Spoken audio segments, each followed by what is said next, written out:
Welcome all of you to episode number 2 of the BlockTalk. This is all about the Wild West of the DeFi world. Today we are having BLC on, so everyone give him a warm welcome. He is here to talk about Web3 marketing, how it's changing in the space, how it's evolving. So I'm very, very excited to hear what sorts of insights you have on that. But yeah, why don't you just give yourself a quick introduction? Sure. Well, first of all, thanks a lot for having me here. I think we met like a few months ago, and it's really great what you're doing with this pod. So I hope I can look back on it like in a year or two and be like, oh yeah, I was there at the start of this. That'd be cool. But anyway, so I'm BLC. I am originally a guy from the traditional finance sector, and I only I became like fully bankless about a year ago, but I was into DeFi, for a longer time. And basically, I started out doing what I knew how to do. So, like advising projects on finance questions, on fundraising, on tokenomics, strategy, etc. And actually, as you go along, you meet new people. I've met, frankly, incredible people, builders, advisors, all that, investors as well. Very extremely talented people, and as you meet them, you see a few projects, and you tend to like some of these, and that's how I became, extremely focused on Web3 marketing, and that was actually thanks to a developer who's called Drew. You probably know him, and so yeah, that's how I got here. So in terms of like you said, you worked in traditional finance. What were you doing in traditional finance? Like, what was your job title? Well, I had a few. I worked in every asset class that you can imagine. So Really? I started out, yeah, really. I mean, I started out as a trader on a forex floor in Paris. I was, yeah, basically trading like weird currencies, like I don't know the currency, the tekel of Israel, I think it is, the Thailand baht and stuff like that.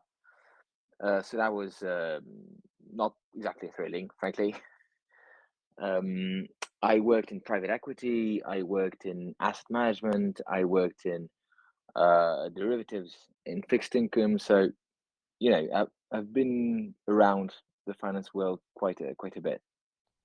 Very interesting. So what was it that really inspired you to transition from Web 2 to Web 3? Like what was it specifically? Because you said, you did you were advising projects and such, but what was kind of the moment that you were like, okay, I really want to dive deep into this? Like, was there, do you remember what that moment was? Absolutely, absolutely. That's a great question. I absolutely do remember that. So basically, I've been a sort of a finance nerd for years. So I was really fond of when I was like 14, 15. I would trade on like plus 500 of trading platform, day trading and all that.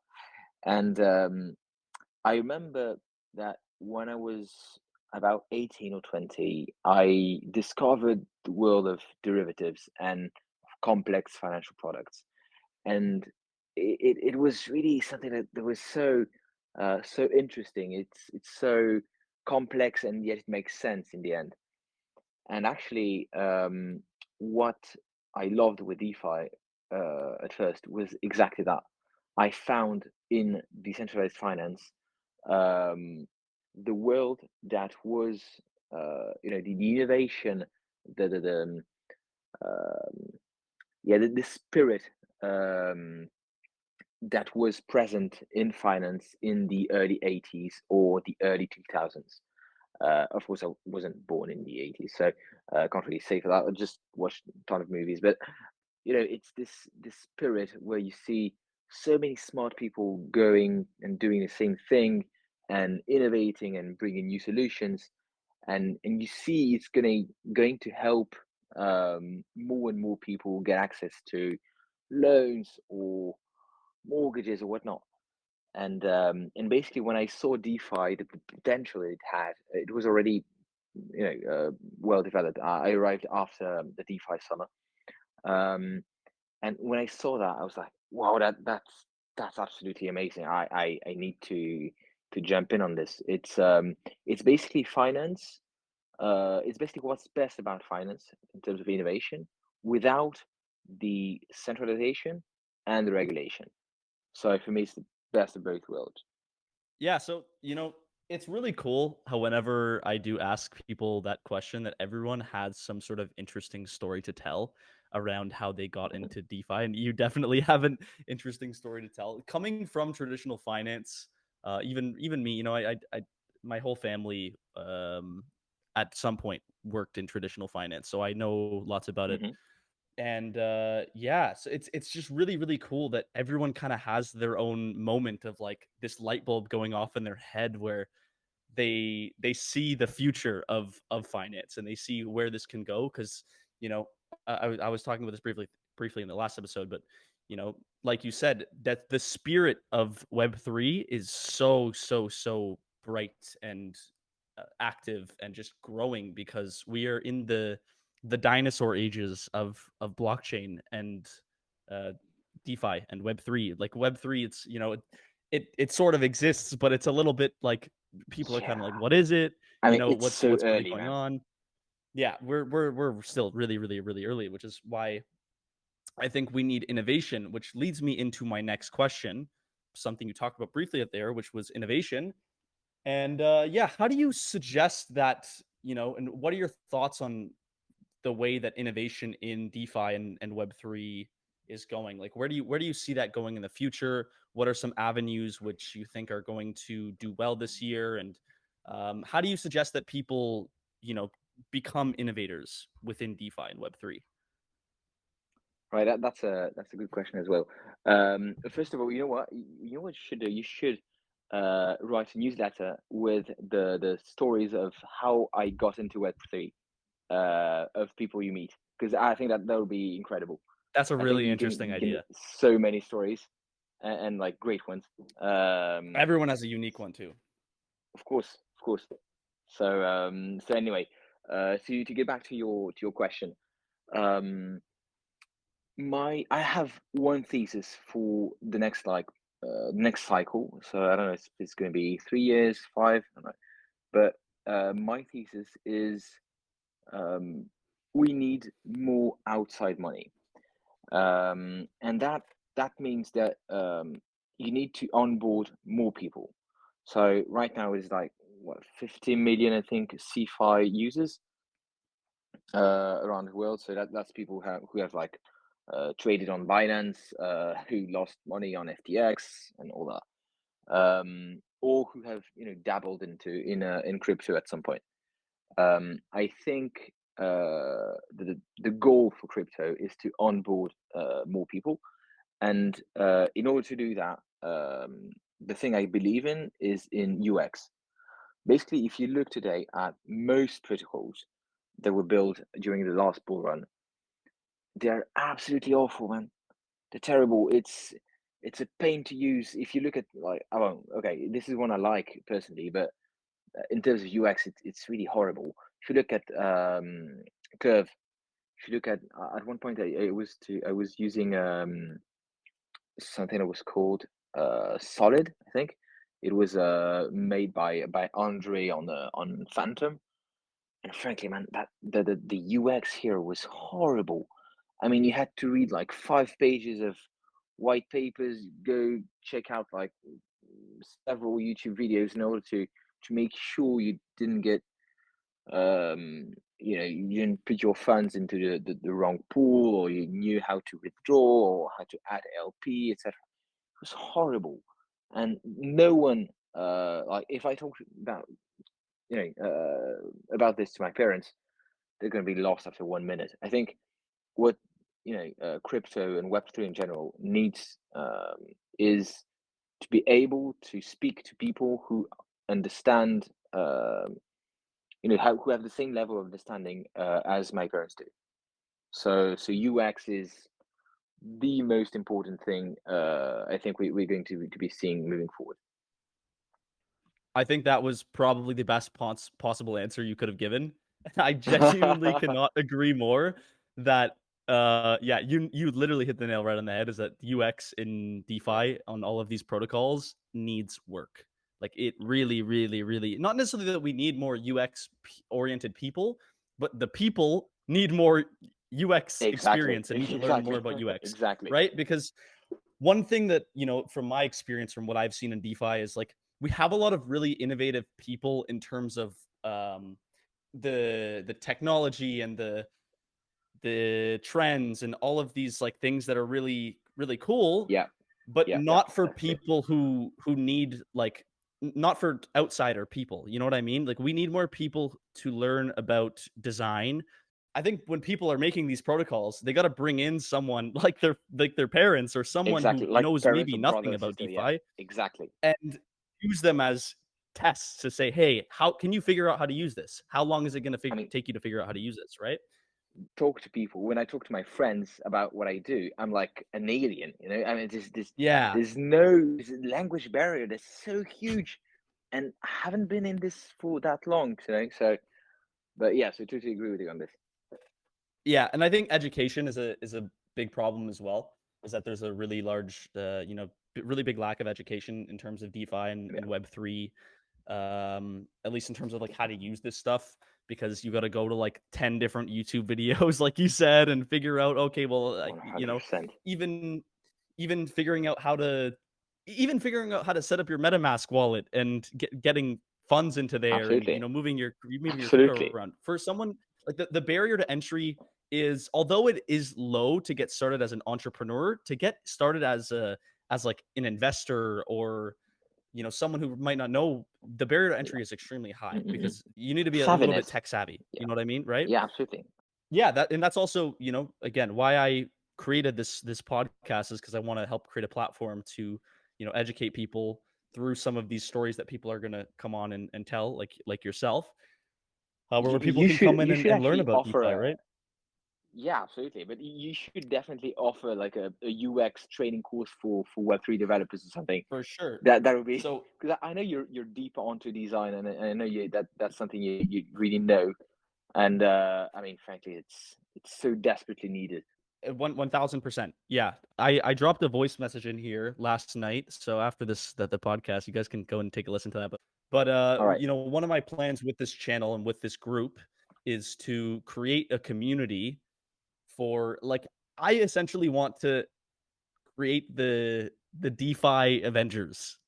Like, I want to create a group of innovators and developers, marketers, you know what I mean? Like, create a group of people, sort of like a network where people can, come in and bounce project ideas off of each other and learn from each other. And you know what I mean? Even have some opportunities for community members to come in and learn how to like do this stuff, right? So Absolutely. I can't really go too deep into it, but just a little bit of a teaser for people. That's like one of my big plans with this group down the line, is definitely to you know bring the community closer together. So Okay. Love that. that leads me a bit into my next question. So you have come on today to speak about Web3 marketing, and Yep. that is what myself and many people in the community are very very fascinated about, because Web3 marketing and Web2 marketing are very different. uh, like, obviously there are some parallels, but there are a lot of differences. So if you could kind of just go Indeed. over some of the you know contrasts of Web2 marketing compared to Web3 marketing, the differences in trends and things like that, and just give a quick explanation of like what Web3 marketing is. Well, that's a fair point. So basically, in order to explain that, I think it's good to go back to what Web3 is compared to Web2. And basically, without going too deep into the definitions here, um, basically, I think Web3 is why Web2 was centralization. So you have like Facebook, Google, etc., big actors, um, and people sending content to these actors and receiving it back from them on these companies' platforms. Now, basically, you can create content, still own it, and interact with it with other people. So that's the very basic definition of what I call Web3. And basically, what that means is, in terms of marketing, Web2 marketing is basically agencies, right? So you go to someone, you trust their talent, you trust their ability, you trust whatever sort of experience um, that that they have.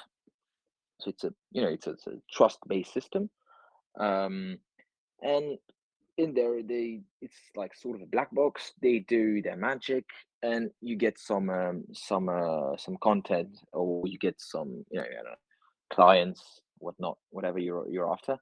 You get that from them directly. Um, I think this is a very valid model, by the way. I'm not saying that we plan to completely override this. I don't think that that's the case. Or and I think we still need experts or people we want to believe in, right? Um, However, what Web3 offers us is the potential to do something that's more community based. So instead of having one person whom you trust, you can have a variety of customers, for example, of people with whom you've already have had an interaction before. So they're either like former clients or they're current clients or whatnot. And the idea is that these people can be your ambassadors. These people can sell your product way better than anyone who's part of an agency, because these people have used it. And that's it's funny because it's something that many companies have tried to do. You always see like client success on all the SaaS websites that you can go to. There's always a few a page there with we Microsoft is a client of ours. They're so happy. The VP of operations said blah blah blah, and um, so it shows that actually people tend to trust more someone who's like them than some random expert, right? So if you want to go to the barber, I mean, you could go online, and people do go online, but it's probably better if you ask your neighbor. If you see the neighbor, you see he has a great beard, amazingly shaved and all that. Well, you're gonna ask him. It makes more sense than to go onto Google to ask for the validation of the masses, right? So, and that's, I think, the essence of Web3 marketing is actually going back to the roots being peer to peer, basically, and it's using technology to make peer to peer marketing work again. And yeah, so that's the idea actually of working on this topic came from Drew. He had a project. I don't know how he got the idea, frankly, but it came from there, and I thought that was really great. So that's how I came here, and that's my view, if you will, on the topic. Right. Yeah, and I think that goes to show that social proof is really really important in Web3. Like if you have your reputation is really everything, because your Definitely. alias within Web3, usually people are what is it? Pseudonymous. So most people don't show Yeah. their faces. Hmm.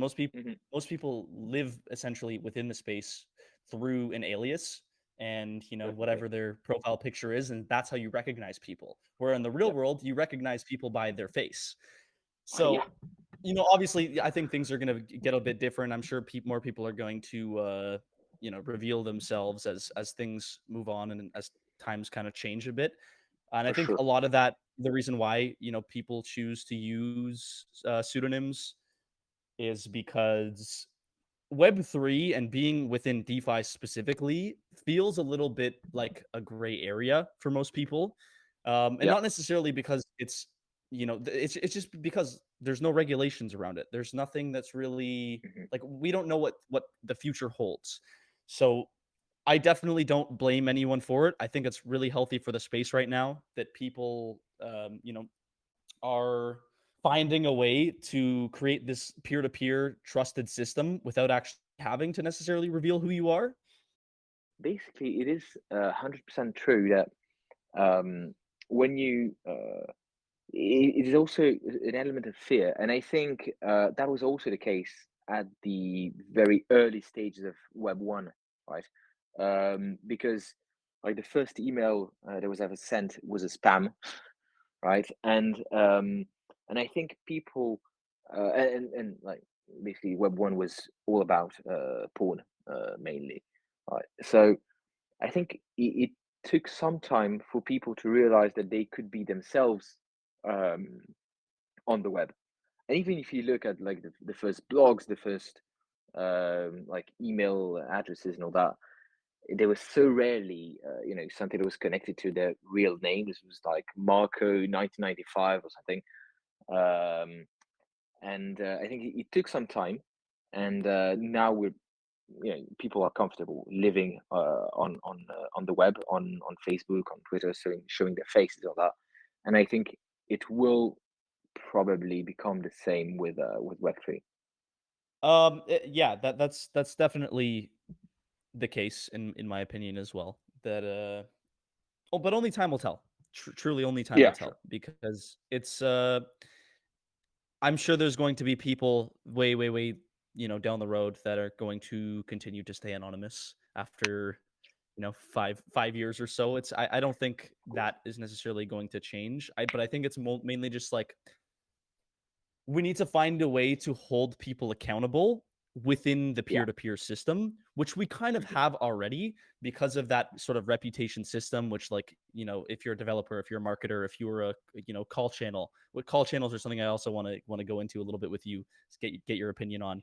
Hmm. Um, but just like that reputation system that revolves around your pseudonym rather than your actual face Yep. and your Yep. name, Yep. and that we've Hmm. kind of created this peer-to-peer trust system around that. And that if someone says, okay, someone's launching a project and they say, hey, let's get a call, or let's do some marketing, they say, oh, let's go to this guy. Where in the real Yeah. in the real world, in the web 2 world, not the real world, but in the web 2 world, the analog world, Yeah. the that would never ever happen. So the game is changing. And yeah, so I wanted to jump into that very, very briefly. But what are Yeah. your Sure. opinions on call channels? How do you think they affect the space? Do you think they have a net positive on the space, or a negative effect on the space? And in terms of marketing, how do you view those? Okay. So core channels can be effective, right? Because if you go, I mean, I know when I entered the space, I used to follow something that's called Gollum's Gems, I think it was, and that's a pretty big one, right? And they're active on all sorts of scenes and all that. And I think there's there's upside and there's downside. And if you take a look at the big core channels, what's the upside? So the upside for small projects is that they can get visibility. Sometimes there are good projects on there, so the investors who follow these channels, well, they can get a win, and more. Sometimes people are happy. Most of the time, it's only the projects that manage to get on that are get a positive. But once in a while, investors can get a positive as well. What I think is the main problem with core channels is the lack of skin in the game. Basically, and that's very true of most marketing as it stands today. Basically, if you go onto a core channel, what will happen is you'll pay first. You'll pay like a set amount in BNB, in a standard currency, and you'll be on. Hopefully, your token works, and if the channel guys bought some of your token at the pre-sale, they make fat profit and dump it afterwards on the poor blokes who arrived later. So I think um, that's a big problem, because you don't have really a pure alignment of interest and skin in the game. If that's a word from Nicholas Taleb. I don't know if you've heard of him, but philosopher, trader, American, Lebanese, I think. And basically, the idea is that if you stand to lose by having your product perform in a bad way, then you are much more incentivized to make a good thing, to make a product that works. And that I think is something marketing should aim towards. And core channels definitely don't work on this model. So you never know what you're going to get in terms of quality. So if you go and follow one channel, you can never really be sure it's going to make you money, and most of the time it doesn't. And I'm talking about some big channels, and yeah, some big channels do have more selective processes, but very frankly, most channels don't. And these guys are paid, and they won't really help the project in any way. So I think that's something to keep in mind, is that when you don't have alignment of interest, especially with what we said before with about anonymity, it's it's going to be hard to make reliable good decisions and uh, good pushes, basically. Yeah, and building on that, I think it is very true of what you say, is that most of these call channels are simply that they have hundreds of projects in their DMs, pick one, Hmm. bring them on, post, control C, control V, Exactly. and then they go sit back and whatever, go watch YouTube or go watch Netflix or something, right? So Yeah. a lot of these call channels, I genuinely believe, just simply run their channels on autopilot, which is, Hmm. not at the end of the day, not the worst thing in the world. But I do believe there are some good solid call channels out there that do believe in the projects which they post, No, and for sure. actually do vet developers. Like I've met many call channel Of owners, and course, yeah. I'll certainly be having call channel owners on this podcast 1000%, and I'm going to bring them on and ask them for their opinions, share their thoughts on the game and how call channels benefit the ecosystem, which I genuinely think that they have and continue to bring a lot of volume into projects, which is like something that I think you That's can't true. really necessarily disagree with. It's true that when For one sure. of the bigger guys posts a project or posts a does an AMA with one of these pre-sales, they bring a lot of volume. The quality of those investors, I can't really touch upon. It really depends on the channel that's posting it, Hmm. but it is something that is keeping the ecosystem of DeFi alive for sure, because these are like the Yeah. main guys who are bringing these projects on. I think, like you said, the biggest problem, in my opinion, as well with call channels is that there's really no incentive for them to push the projects past their first post, other than Yeah. to Hmm. post that, oh, look at us, we got a 2x or a 3x, right? Yeah. Exactly. It Which also is like, it also becomes a game, right? So basically it's sort of I mean, it opens the doors to some sort of insider trading, right? So if you know that some guy is going to be on this core channel, then you can buy the token beforehand, and hopefully get a fat several X's on this. For sure, for sure. Yeah. And you know, like I said, there's some good apples and there's some bad apples in the call channel game. In terms of whether they have a positive or negative effect on the space, I personally wouldn't like. I would personally say they have a positive effect in the current landscape. I believe they have a I would positive agree. effect just based on the fact that they do bring a lot of volume.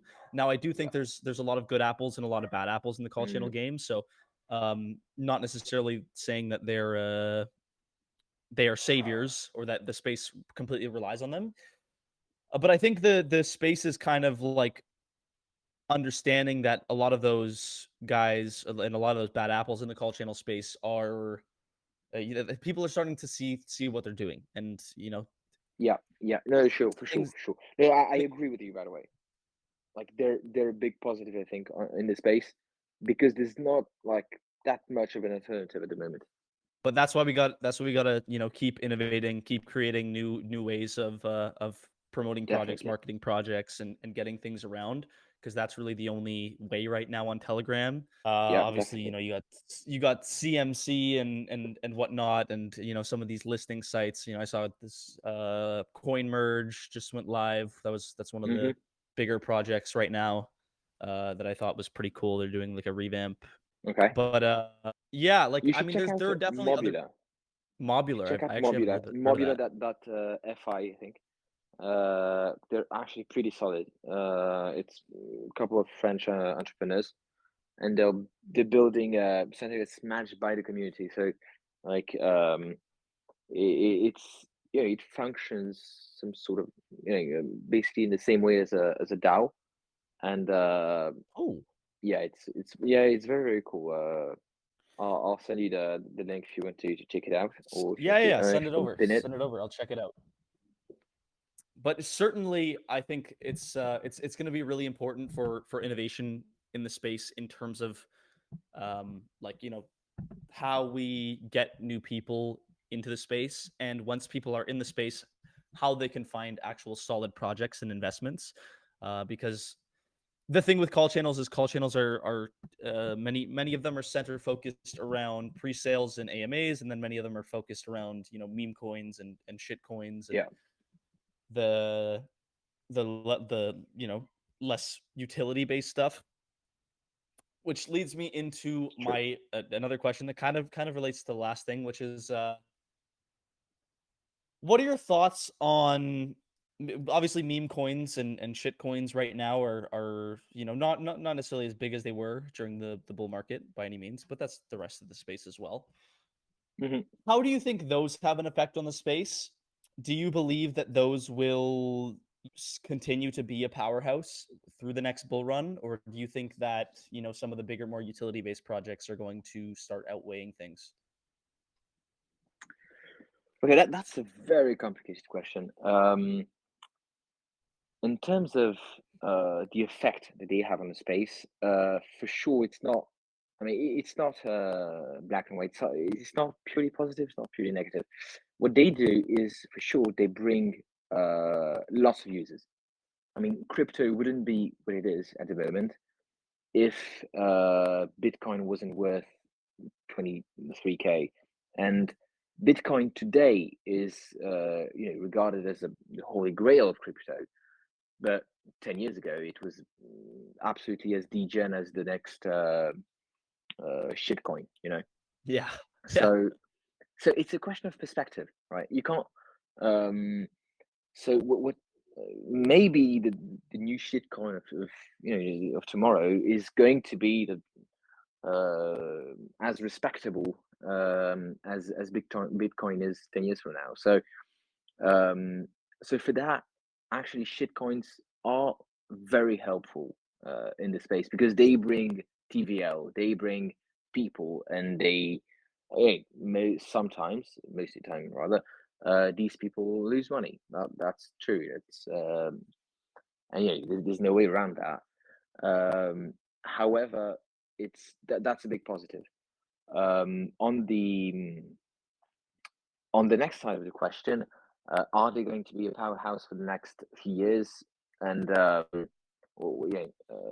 what I my thoughts on this are I think that's the moment when we should actually calm down on the shitcoins, because it is true. What it is true that they bring people and investors money, which all helps, bring new projects to life. They also keep people away, because today, DeFi. If you talk about DeFi to most large companies, they're, yeah, for them it's like, these shit coins, and that do like 500x in one day, and then down back to zero the next. um I mean, it doesn't really create confidence.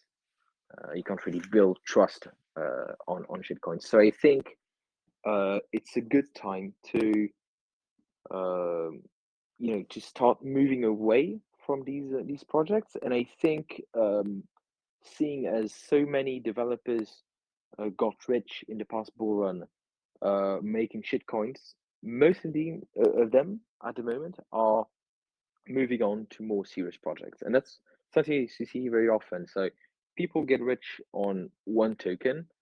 It's like the first try they do, or the fifth, or I don't know, and then they'll be like, "Oh, actually, I like this space. It's cool. I met new people. I met smart people, and all that." And then they'll build other projects, and they'll, and in time, the projects will be probably more serious, and have more real world utility, and all that. So yeah, I think shitcoins could, a bit hamper the past of, the pace of growth, basically, of the whole ecosystem. So I hope we can manage to move away from these, and start doing some real stuff. Yeah, certainly, man. And I think what's really important to note is, again, it goes back to the point of innovation. So we have this Mhm. fantastic technology, which is the Ethereum blockchain and the, Yeah, Binance Smart Chain, which are, two of the biggest, thriving chains within the just kind of the yeah, general public of DeFi investors. yeah, And we have this fantastic technology which people aren't really building on, which people are kind of building on for very selfish purposes. And they, like, obviously, yes, every business needs to make money, every business in the world needs to make money, but the problem is that, a lot of people are making money at the extreme expense of others, and businesses it's are true. making money without really providing value Hmm. to other individuals or providing value Yeah, to investors. So people are making these like promises to saying, okay, well, I'm going to launch this project, and 2 months down the line, I'm going to create this utility, but the project dies in 2 days, right? So we yeah, have a lot of these. Those are also problematic when developers, promise utility, and then 90% of the time they never follow through. The yeah. biggest thing, Terrible. in my personal opinion, will just be for the people who are the developers, the people who are making these tokens, the people who are working on these projects. Yes, I think the low cap shitcoins are very, very good because they do increase the TVL, and they do increase the volume, and they do help create a flourishing ecosystem within crypto. But I think a lot of these guys need to start putting in some time to growing these, like, start growing other projects, start working on things that, and start developing ideas that will create some sort of innovation. And after 6 months to a year, you might have a product or a project that will thrive in a market for Yeah. longer than two Hmm. 3 days. Even Yeah, that's why, like I said, that's why I wanted to create this group, is because I want to create a network of people who want to innovate and who want to create and who want to work on projects that will actually change the space a little bit, and make a yeah, dent, start looking at real world applications of Web3, start looking at how companies and businesses can yeah. can get into Web3 and things like Totally. that, tokenization, all of those things, right? So I think it's going to be really, really important for people to look at how we can become innovators and how we can kind of transition out of that. And you know what you're saying actually at the moment is really interesting because it also brings me to another point that I think it's important to raise is who the investors are, right?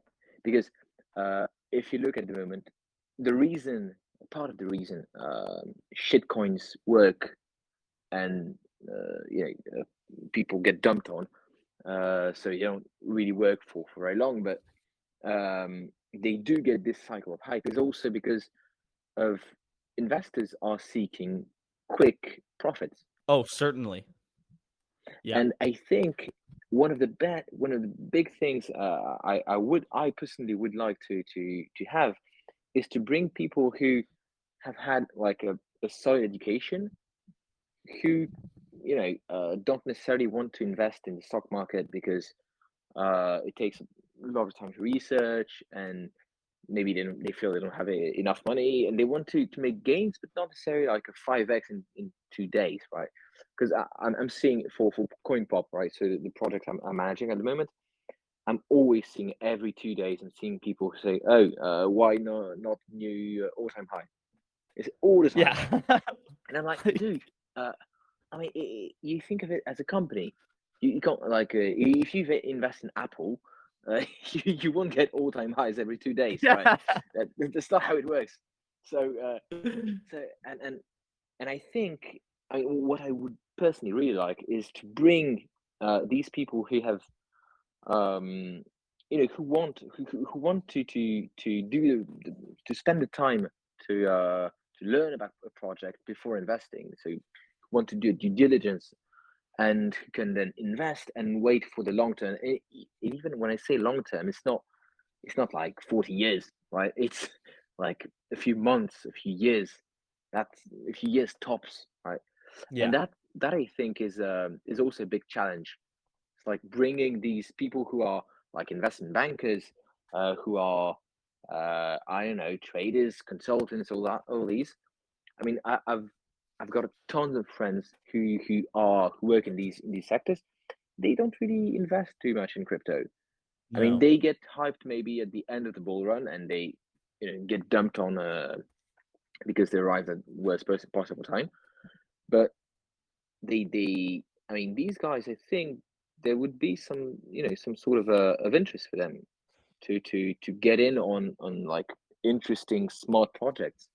Certainly. Yeah, I think that's a really good point you raised, which is the quality of investors within DeFi right now is people who want really, really quick money. And not necessarily that, you know, you can't create high quality projects without quick money, but yeah, like like you said, you Apple doesn't have an all-time high every day. Amazon doesn't have an all-time Yeah, high every day. The 99% of 100% of companies that are listed on the Nasdaq don't have an all-time high every single day, for sure, right? for So sure. it's it's really about creating quality so that the quality investors come in. It's like Yeah. attracts like. If you want to bring in people that want to invest in high quality projects, you got to make high quality projects, right? So Yeah. that's a Mm. really, really important thing. And a lot of the higher quality investors are looking at DeFi right now and thinking, oh well, shoot, like why would I invest here? What's so interesting about this? I'm Mm. just gonna like they're looking at the charts and they're seeing one day pump and Yeah, dumps. exactly. Um, so Exactly. that's you raise a really, really good point there, and that's something that you know I've thought a bit about, but not really put too much thought into.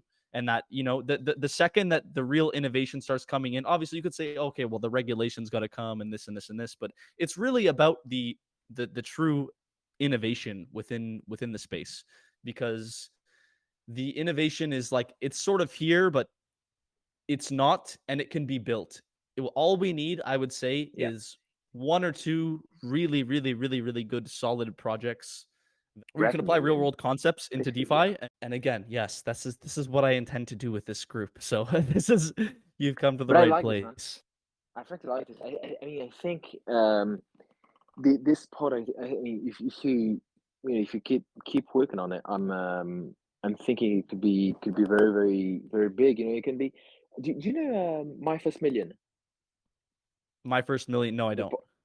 The podcast. Haven't seen it. You should I try it gotta out. watch it. It's great. It's by Yeah, yeah, it's Sean Puri and Sam. I don't remember his last name, but basically it's two like Web2 entrepreneurs who like they're in their 40s, I think. And they talk about like they invite over like investors, entrepreneurs, mainly entrepreneurs, and it's so cool to see them. You know, they interact with these guys. They really go heavy actually. Sometimes sometimes they throw a few jabs and all that, and it's so cool because it's all about money, all about entrepreneurship, and I think that's something that's missing from the crypto space. And I think if you start inviting over like Web3 entrepreneurs, I mean this could be so interesting. Like you yeah. invest like managers, people who have projects, developers, people who have ideas, investors, whatnot. Yeah, man, I'll definitely check that out. I'm looking for different podcasts to check out and see how I can apply maybe some other concepts from different podcasts into my own, Hmm. because I do watch a decent amount of podcasts, but there aren't too many based around Web3, which is why Yeah, the definitely. problem exists. So it's not. I'm kind of just going Mm. off of whatever I think would be the best and be the most engaging. I'm currently setting up a little studio space in my basement right now. Ah, Um, lovely. I just Yep, so I'm gonna have my webcam on for most of these. That's I'll show so you cool. briefly right now. Here, oh wait, I gotta open my system settings up. Give me like 2 seconds, Sure. literally. I'll show you what I got going on right now. Oh, never mind. I gotta quit Telegram and reopen it. It's all good. Oh, I'll right. show Okay. you Never mind. privately. But Okay. Okay. Cool. yeah. I'm setting up a little studio space here, and I don't know if I want to do like the chair with the plain wall. I'll probably get some stuff to hang up. But I got my desk set Get up. I a. got my boom arm with my mic You know now. what? You should get a few books behind you, and then something that's completely random, like I don't know, a pair of skis or Yeah, surfboard or something. You know, yeah, just gives out so much of the nomad Web3 vibe. I think for that'd be sure, so cool. dude. But yeah, I'll definitely check that podcast out. Because I am looking for different podcasts to take inspiration from and apply it to my own. And I appreciate the kind words. I'm really looking to get this podcast blown up, bring this to as many people as possible, and like I said, lower the barrier to entry for people who want to get into DeFi. And Yeah, this is what I yeah, yeah. intend to do. I want to create some sort of education and create an educational platform for people to learn. All there is to know. So, Love that. anyways, we went off track a little bit there, but I wanted to go back in and Yeah, sure. ask you Go ahead. briefly, what is CoinPop? What are you guys doing? What is that? Could you tell me a bit more about that? Okay. Yeah, right. So CoinPop initially it was a platform to a marketing platform um, where projects would come to us and we would get our community to raid them. So basically to raid their tweets. That was the MVP. And it had a few problems. So we had to tweak it around and change a few things. And and now basically the first product that we have is basically products come to us, they pay like a flat fee, um, then our community engages with their tweets, so they rate, they comment, they like, etc. And everyone who interacts with our clients tweets is automatically entered into a raffle to win about, I think at the moment the prize is $100, but it will keep increasing as we get like onto to bigger projects and we can raise the price to our client. So so basically the idea is here is it's very simple. It's like pumping a tweet from someone, right? So that's very basic. But if you think about it, it's not exactly the same as having a few bots to pump your tweet because the accounts that are raiding, they are real accounts, so they have followers, and so these followers will see the tweet in the in the feed, right? So it's actually way more effective if you think about in terms of views. Actually, currently Twitter allows you to see the number of views on a tweet. That was unavailable before, but now it works. So, and Right. with real people interacting, you get so much more true views on your tweets that translates into actual users. And so that's the first, the very first idea or MVP product that we have. But basically, what we want to move to is something where our community decides which projects we take on or not. Then we have we can open pre-sales dedicated, especially only reserved to our community members. So when they rate something, they are also holders. So they have an alignment of interest. So Right. and try to move this forward, involving more and more our community, because I think in the end that's what matters. Is it's like, how do you reward the people that do the work for you, basically? And in our case, basically our community is working a lot, because okay, it's simple enough to do a like and retweet, but still that's a big part of the value that we provide. So in the end, that they are entitled to to whatever revenue we generate with this. So so yeah, in time I think we could grow this in dozens of ways. And we just wanted to have this MVP out beforehand, so we can already know what projects are after, and try and grow from there. Yeah, and that goes back to your point of people having skin in the game and people, you know, Yeah, yeah, yeah. really getting engaged and having that sort of exclusivity to get into projects, which is a really cool concept in my opinion. It would, right? It So yeah, would be so cool. totally. Um, now in terms of that, would that be sort of like a DAO? Would that be like what are your plans on creating It's that so frankly, it it's would hard to function? say. So hard to say, because a DAO, like in terms of setting up, it's not that complex. But if you want to set it up well, so if you want to make a like a company, etc., it's a nightmare. It's a it's very hard to set up fully functioning DAOs in the current administrative landscape. Um, Even in the US, I think it's possible. In the US, I think there's one state where you can set up DAOs quite easy. That's Wyoming, but still, it's not perfect. And so no, I think what we want to do at the moment is take this step by step, so one step at a time. Um, so first, we release the MVP. We try to see if we can get a few clients to come to us, and we are actually, like, today. I just got two people who want to do a promotion, because I think they also like the fact that it's community based. So when this is done, when we manage to understand what our clients' needs are, once we've understood what our holders want, then we can move forward and see. Okay, first of all, we're going to lock the community chat, so to make it available only to holders.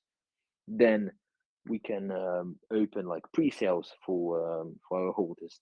Then we can I don't know, like, make our holders vote on which projects we accept, which we don't, etc., etc. So Right, basically, right. in time, what this could become is sort of a call channel that's held by its members. That's where people have skin in the game, people are investors, maybe there's a lock time before they can sell the tokens, so it creates even more alignment of interest. And yeah, that's what I want to happen in the future. So that that's really encompassing all aspects of marketing, and where where we have a solid community that believes in the project, and that's active and all the time bringing new clients, bringing new ideas, etc. Right. So that seems like a very innovative way to sort of run it sounds like kind of similar to a call channel, but it's much more community oriented rather than Yeah. the Mm, owner oriented, which is yeah, really cool in my opinion. that's the goal. That's That's the goal. a very interesting way of kind of solving that problem right now. Um Okay, well, we're just running a bit over time, but if do you got like 10 more minutes maybe to Sure, go over like a sure, couple more absolutely, questions? Yeah? Okay, absolutely. sounds I'm good. good. I had a couple more questions. So one being with CoinPop, how do you intend on staying up to date with the latest trends, and how do you intend on like vetting projects for your channel? Like what's your process going to be? Can you give me maybe a brief rundown of like what are your sort of requirements for projects that you bring on, if there are any at the moment? Okay, so at the moment, what I ask of projects is that they send me like a website, and if they have like either like docs, white paper, whatnot, because the idea is just to make sure it's not like a complete scam, right? So also what we're setting up at the moment is also just an anti rug system to make sure that any projects that we work with has performed a bit of a uh, has passes the tests of like safe food and whatnot, to make sure like the liquidity is locked, that the contract is resigned and all that. So I think all these are quite like it's the basics, but it's also important, right? You don't want to show something where everyone can lose their money instantly. However, at the moment, this isn't our biggest concern because we're trying to see how this can provide value before before even going the step beyond, which is seeing how we can incorporate skin in the game. And I think this will come a bit later when we move this to a more investment vehicle. Um, but so yeah, I think that was your first question. I think I forgot the second one. What was it again? It's how do you stay like how are you planning on staying updated with the latest trends? How do you mean in terms of like whatever's So new in like crypto? what yeah, sort of, but like when I say that, more or less just maybe not necessarily the latest trends, but like how do you what's your process of looking for projects? Obviously, like you said, you want to vet the projects, of course, but when you're actually out there looking for projects to bring on for to to share with your community, like what are you looking for? What are you using to look for these projects? Or is that just kind Right. of like So you're just basing it off of what you know? no, basically, so we want to make sure that as many projects come to us instead of us having to go to them. Right. Um, so so to that end, what we wanted to do was, and what we are actively doing at the moment, is trying to sign a few partnerships with exchanges, with incubators, with launch pads. So basically, the idea is here that we can get projects that have already been vetted by others, and get these projects to to work. to work with us on events that are that happen at specific times. So, for example, if you look at a product that's listing on CMC, they might want a few tweets before that or after that, just to be boosting their image at the moment of the listing. And basically, that's what we are going to make these partnerships, because I think in the end that's probably the easiest way to do things, right? I mean, you go to solid like aggregators like that, and you're pretty sure it isn't going to be a rug pull or a complete scam. Right. Okay. I think that answers my question well. Okay, And cool. going into the like kind of, for me trying to wrap my head around it so far, it's like it really interests me. The concept really interests me mainly just because it is something that hasn't really been done before. No one's doing that, so it's gonna be interesting for even me to see, because I'll be coming to check it out, like certainly. Cool. So Cool. I'm very interested to see how that works out. What that does Mm-hmm. for the space, and what that does for your community, because I think that if that concept works, that's something that could really change the way that marketing is done. I think. I mean, I hope so. I But see potential in it completely. I completely see I completely see potential in it. if you think about it, CoinPop is nice for crypto projects, right? You can get a few hundred likes and pay $300, which is way less than what you would get with a core channel or with a what's it called, an influencer. Um, but if you think about it, this could work for e-commerce companies. Say like you have it's something that already exists a bit, but it's not very standardized. You can get, I don't know, a company that sells shoes, for example, and they can definitely do sort of raffles like this, where every time, like if you're a client, you can get a few tokens, and like from time to time, the company can do sort of raffles where I don't know, the clients will get a set amount of tokens if they participate in the like the buying comp. It can be buying comps, it can be raiding comps, and I've seen this on Instagram, for example, where brands do like start post like, hey, post and comment, like and comment, sorry, and tag a friend, and you will be entered to win.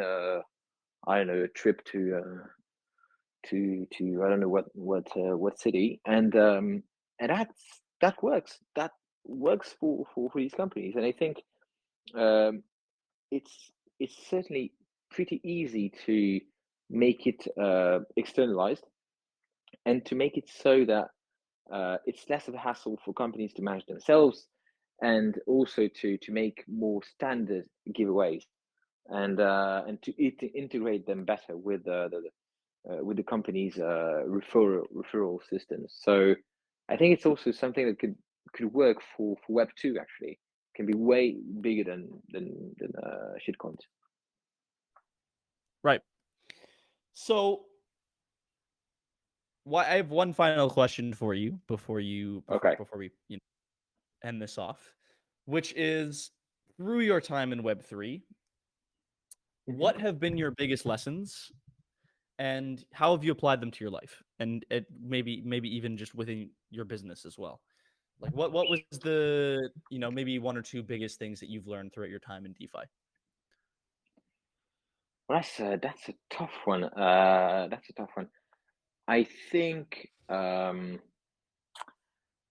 of the first one I think was never rely on Hopium, because I invested a lot last year into projects after doing a ton of due diligence on the on the community and the founders and all that.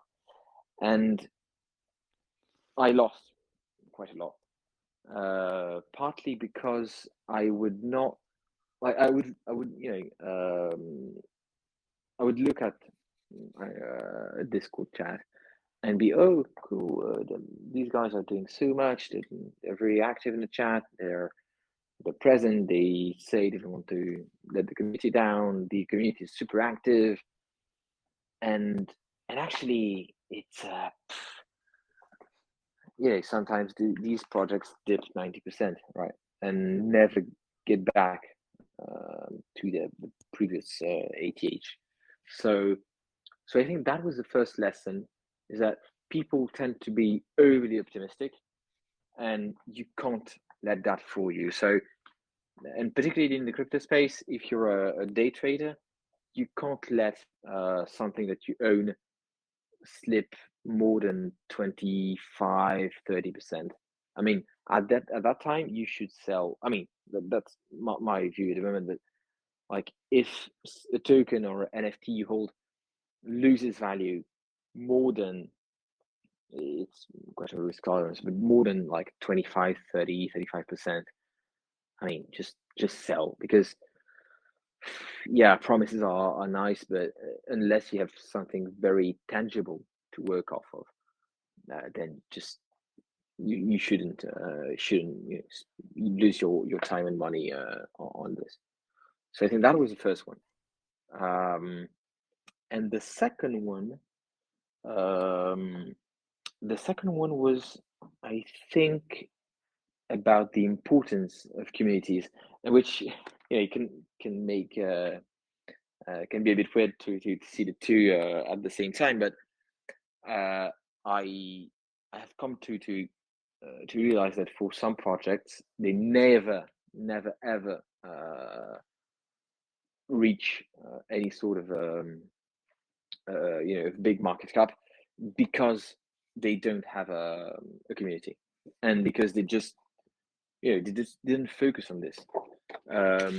And actually having an engaged community, I mean, I see what it is with CoinPop, but it is a huge value in and of itself, because it's people who believe in you and who are more than just clients.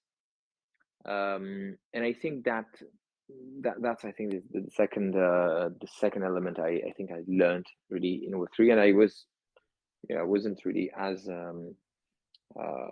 impressed at first when I saw like big communities, very engaged ones, and now I am, because I know all the work it takes. Um, so yeah, and just to respond to your second part of your question, I think that means that in terms of my life and how I'm trying to use this, I will certainly be trying to learn all sorts of growth hacking that there are out there, because well, yeah, getting a community big enough and getting an engaged community is has so much value that, yeah, I mean, I think it's worth spending like 90% of your time on it. Yeah, man, I completely, wholeheartedly agree that community is huge, huge, huge, huge, huge, huge. Yeah. And Hmm. the community is the backbone of DeFi right now. That it's Yeah. it is extremely, extremely important. So you build a community, you can have something very, very, very solid. So that's one of my big focuses right now, is building my own community for this, and getting this kicked off. Community's growing fairly organically, but I'm going to have some Hmm. I plan on having some fairly big names on soon. I've got about Cool. Cool. 4 or 5 people booked after over the next couple of weeks. So Okay. there are going to be many faces to look forward to. But we are All going to right. have to wrap it up here because we are running a bit over Yeah, sure. time. But I really, really enjoyed talking to you. I really enjoyed your insights. You have, some really, really interesting takes on the DeFi space that I definitely learned something today. I'll tell you that. But yeah, Well, that's great, thank you man. very much for coming on. I really like what you're doing over at CoinPop, and yeah, you had some really interesting insights and things to share. Well, thank you for having me, man. It was I'm great I'm to be here. sure I'm sure I'll be having you back on in maybe a couple months or so to give me an update on how CoinPop's going, maybe some of your new takes on what's going on. And yeah, you're a second guest, so I'd be really happy to, man. okay. Well, enjoy the rest of your day, and thank you everyone for tuning in. This has been episode 2 of the Block Talk with BLC, and enjoy the rest of your weeks, everyone. All right, thanks, man. Thanks a lot. All right, take Cheers. care. You too, man.